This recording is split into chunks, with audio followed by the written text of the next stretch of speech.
A principios del siglo XIX no existían en el mundo los países tal como ahora los conocemos. En América había virreinatos, África y Asia eran partes colonias europeas. En Europa, la monarquía era la forma de gobierno más difundida, donde el rey tenía todo el poder e imponía las leyes y los impuestos. Para fines de este siglo, gran parte de las monarquías se habrían transformado en estados modernos, tal como hoy los conocemos. Esto ocurrió en estos 100 años. Este será el propósito del video, hacer un recorrido por los procesos que se desarrollaron en Europa en el siglo XIX y que posibilitaron el surgimiento de los estados modernos en general. Pero en el caso alemán en particular, será dividido en 3 períodos. 1. Unidad cultural. El primero de los cuales nos remonta a los inicios del siglo XIX, donde estos territorios, un conjunto de 38 estados independientes que formaban la llamada Confederación Germánica. Entre dichos estados, sobresalieron por su importancia el Reino de Prusia, que agrupaba pueblos de origen germánico, y Austria, poblada por diversidad de razas. Eran estados independientes identificados entre sí solo por una unidad cultural, que se mantiene luego de las invasiones napoleónicas. Estas, juntos con el anhelo nacionalista que agitó Europa, hicieron que los pueblos germánicos aspirasen también a formar un solo estado poderoso, una sola nación. Esta fue Alemania. 2. Unidad económica. El segundo periodo podemos ubicarlo a partir de 1830, con las reformas económicas que se llevan a cabo. A fin de reforzar su autoridad en la Confederación Germánica, Prusia funda un Zollverein, o unión aduanera, al fusionar las múltiples uniones existentes bajo su liderazgo, generando un mercado común solo en una parte de los territorios. De esta manera, termina con el complicado sistema de aranceles y permite una circulación relativamente libre de mercancías por todo el norte de Alemania, que desarrolla el comercio y la industria, por lo cual los Estados miembros mantienen sus monedas. Esto también consolida el poder prusiano, ya que Austria, que era proteccionista, se queda fuera de la Unión.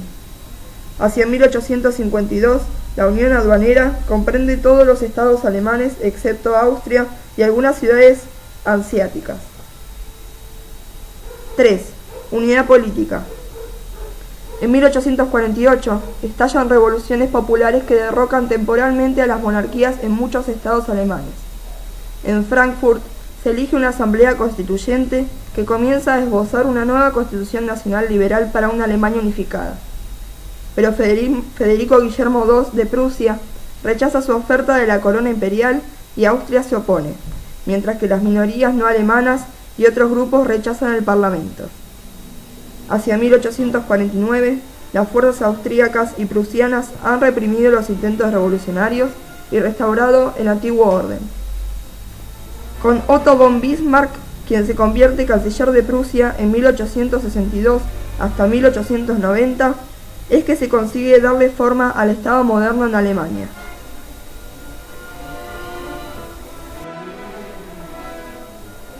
En Europa, Francia fue el primer lugar donde a finales del siglo XVIII se empezó a cuestionar fuertemente la autoridad del rey. El pueblo, junto con los comerciantes, tomaron el poder y dieron muerte a Luis XVI, en lo que se llamó la Revolución Francesa. Este proceso revolucionario no se quedó dentro de las fronteras de Francia, por el contrario, trascendió sus fronteras y se expandió por toda Europa, y con Napoleón llega a Alemania.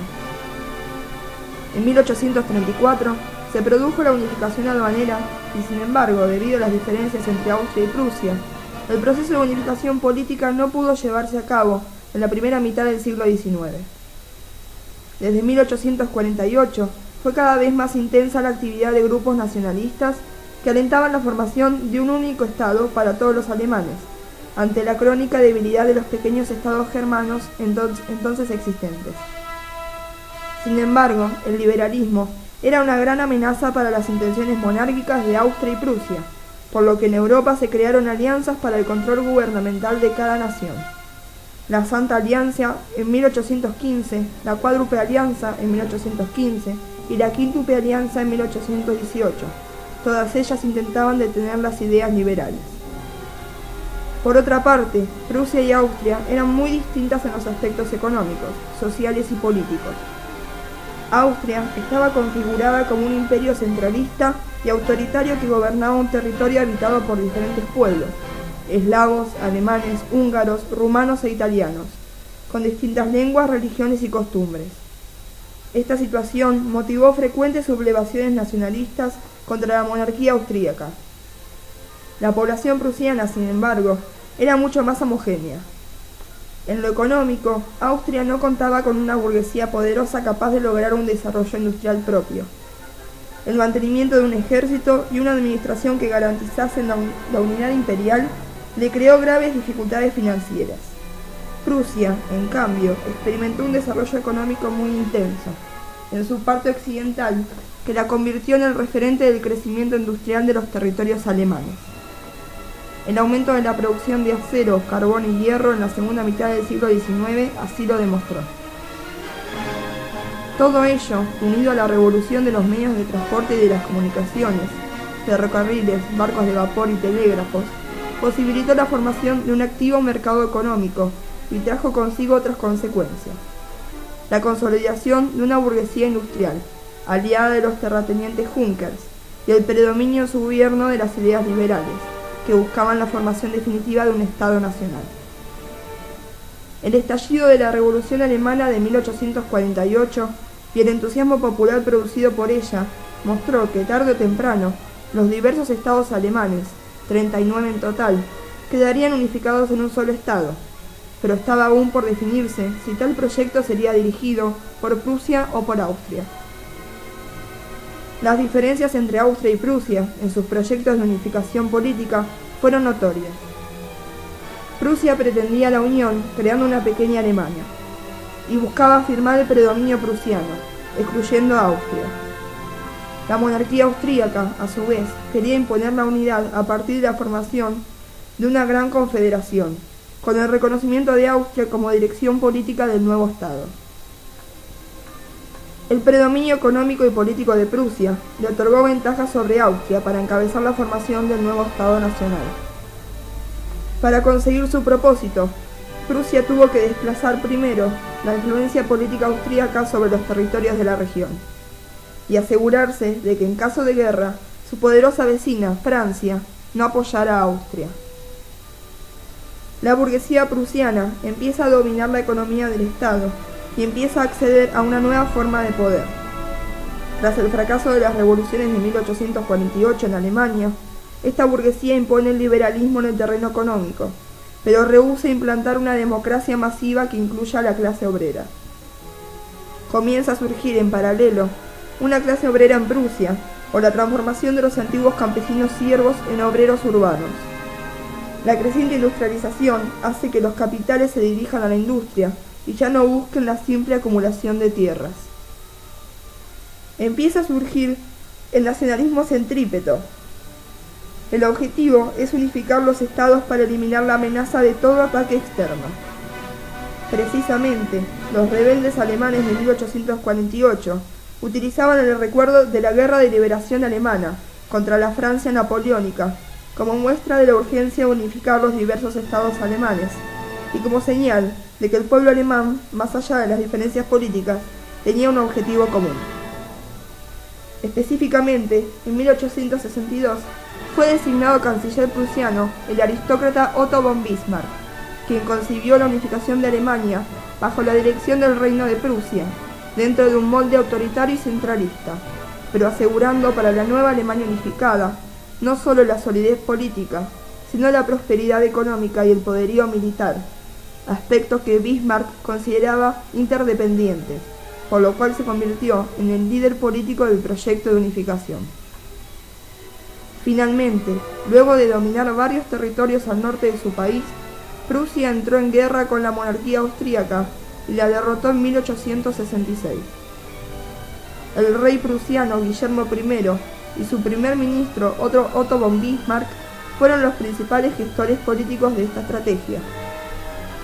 El objetivo de esta, para los prusianos, fue expulsar a los austríacos de la Confederación Germánica y descartar toda posible unificación en torno a la corona de Austria. Para ello, Bismarck se sirvió de las tensiones políticas que hace décadas germinaban entre ambos poderosos estados, siendo que para esas fechas había impulsado el desarrollo industrial de Prusia para tornarla en un enemigo temible ante Austria. Mientras este conflicto estaba en desarrollo, se aplicó la tesis del Zollverein, aranceles preferenciales para los aliados de Prusia. En paralelo, la guerra estallaba el 23 de junio. También se tenía otro objetivo: anexionar definitivamente Holstein y Schleswig a la Alemania del Norte, además de destruir la influencia de Austria sobre otros estados alemanes y atraerlos a la órbita prusiana. Prusia gana la guerra, por lo que logra todos sus objetivos, y ellos se consagran la firma del Tratado de Praga. Guerra franco-prusiana. El interés de Prusia en esta guerra, que tuvo lugar entre 1870 y 1871, era acorralar a Francia territorialmente, buscar un motivo de unidad entre los estados alemanes resistentes a la unión con Prusia, y con ello expandirse y unificar Alemania. Como consecuencia de ello, se organizó una confederación alemana del norte bajo el control político de Prusia. El paso final en la unificación alemana se dio luego de la guerra franco-prusiana de 1870. Prusia venció militarmente a Francia. Tras 6 semanas de lucha, las tropas prusianas vencen a las francesas, peor equipadas y mal preparadas para una guerra en tales momentos. Las fuerzas prusianas derrotan a las divisiones francesas mandadas por el mismo Napoleón III en Sedan y obligan al monarca francés a capitular allí el 2 de septiembre. Semanas después, los soldados prusianos cercan París e imponen a Francia el Tratado de Frankfurt en marzo de 1871 y se apropian de los territorios franceses de Alsacia y Lorena, muy ricos en minerales. El Imperio alemán fue fundado el 18 de enero de 1871 tras la victoria de Prusia en la guerra franco-prusiana y supuso la unificación de los diferentes estados alemanes en torno a Prusia, excluyendo a Austria, bajo el liderazgo del canciller Otto von Bismarck. Se inició un periodo de gran desarrollo de la nación alemana en todos los campos: económico, geográfico, político y militar.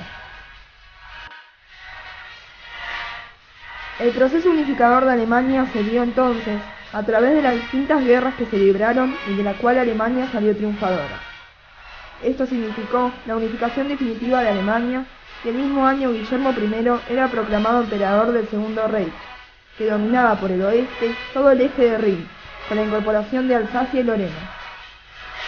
Alemania, con la población más joven de Europa y sin corrientes migratorias hacia el exterior, inició una rápida industrialización que la convirtió en primera potencia europea. Bismarck introdujo y consolidó reformas políticas de carácter liberal.